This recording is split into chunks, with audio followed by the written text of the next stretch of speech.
Hello, I'd like to welcome you to Perry's Victory and International Peace Memorial to our virtual Perry Education Days. And this one is the tour of our visitor center and our museum here. And when people walk in our front doors, the first thing that strikes them is the statue behind me, with the view of the monument behind it. This statue is a marble statue carved by William Walcott in the 1860s. It was originally on display in Public Square, downtown Cleveland. It then moved around Cleveland several times. It eventually ended up in Perrysburg, Ohio. In the 1990s, weathering had taken its toll on the statue, and the city of Perrysburg decided to pull it off public display. It was outside. They had a bronze copy made, replaced it out on its pedestal there. A connection was made when this building, our visitor center, was built, and the city of Perrysburg offered as a loan to us to have on display.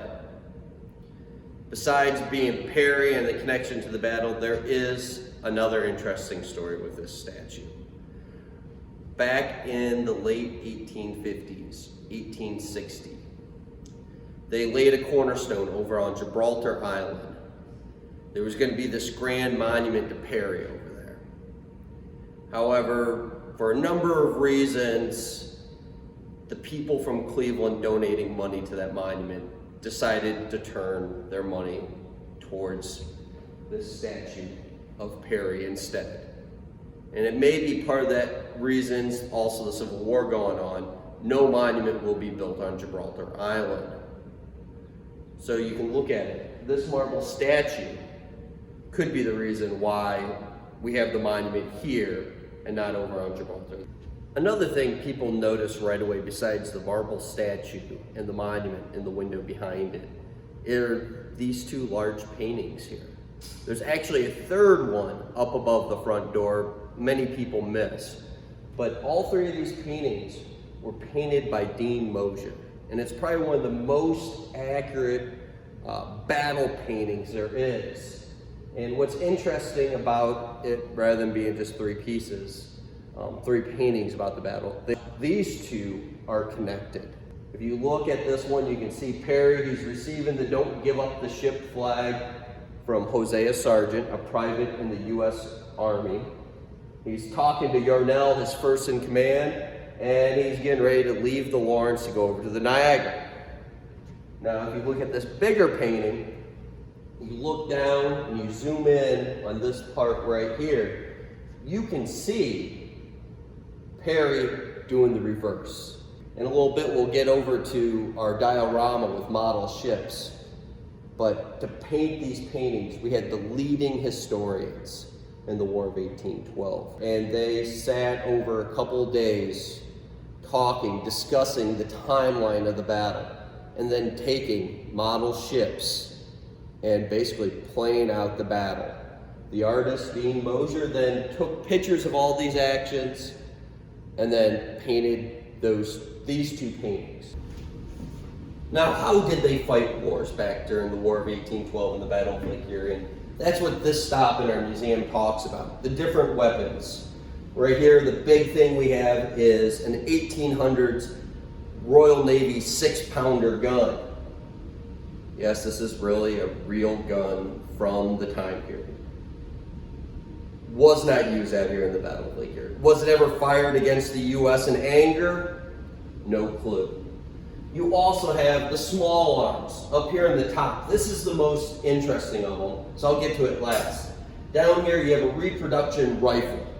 One of several kinds of small arms. Rifles is what most people think of with rifling. If you saw the musket demo, that explains it a little more. Then you got an Eli Whitney contract musket. Yes, the guy that did the Kyngen was also making muskets for the U.S. military. And then this top one. It's a British Tower musket. This musket doesn't look nearly as nice as this one. This middle one, Eli Whitney, is an original weapon. It looks pretty good.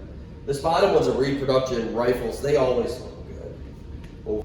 This one, its story is it was found out here in Put-in-Bay Harbor in the 1980s. So it spent 170 years roughly in the water of Lake Erie. That is the reason why it looks the way it does. It is truly an artifact from the battle, most likely.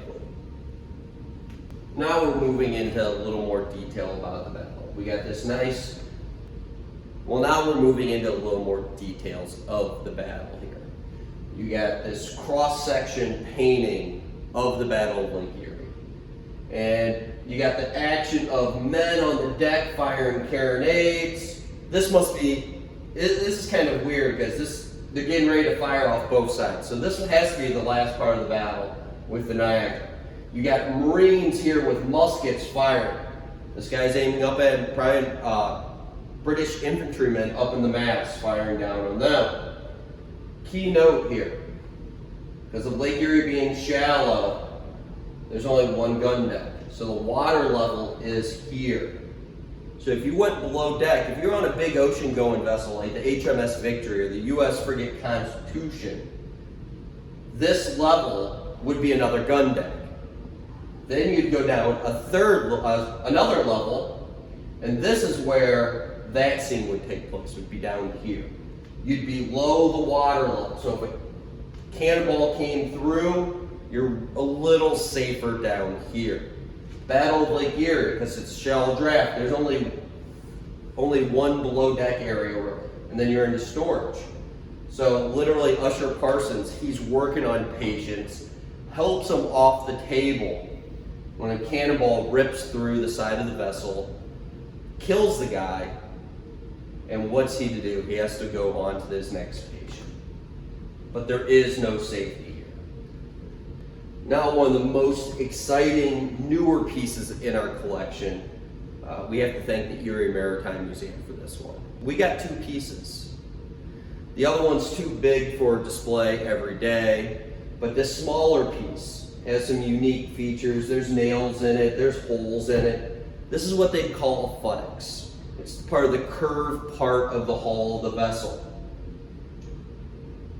What's unique about this piece is not only is this original 1813 Niagara, when they raised the Niagara in 1913 to go around the lake for the centennial of the battle and that celebration,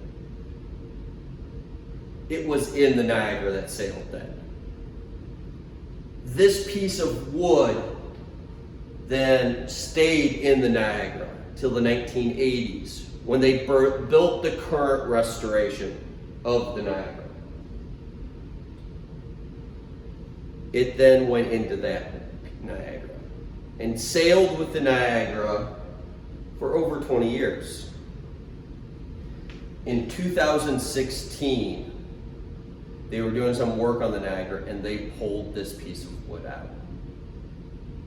So not only was this wood here at the Battle of Lake Erie, it was here for the 100th anniversary of the battle and was here for the bicentennial of the battle. Taking up the largest area of our visitor center museum is the diorama of the battle. These model ships are staged at the final stage of the battle. Perry has broken the line. The Lawrence has drifted out of the fight. The smaller vessels are coming up on the rear of the British squadron. They're being encircled. These highly detailed models were what was used for the paintings that we have in our visitor center. We have many exhibits that are ours, but we do have a couple that are on loan to us. This one here is on loan from the Lake Erie Islands Historical Society. It is the We have many artifacts in our collection that belong to the National Park Service and the U.S. Many of the exhibits that we have in our visitor center are part of our museum collection. We do have a few items that are on loan to us, such as the Perry statue from Perrysburg. This is another one of those items. You might think this is a funny looking American flag. Maybe it's worn out. This item's on loan from the Lake Erie Islands Historical Society. This is the commissioning pennant for the U.S. brig Lawrence. This would have been flying from the mast of the Lawrence, September 10th, 1813, when the vessel went into battle. I'd like to thank you for coming on this tour of our visitor center with us. We only hit some of the highlights. Hope you can come visit us in the future and see the rest of it with us. Also, thank you for coming on our virtual Perry Education Days. If you have not been to our website to see the schedule and the other programs, head over there. There'll be a link in the description of the video below. I'd like to thank you for using your national parks.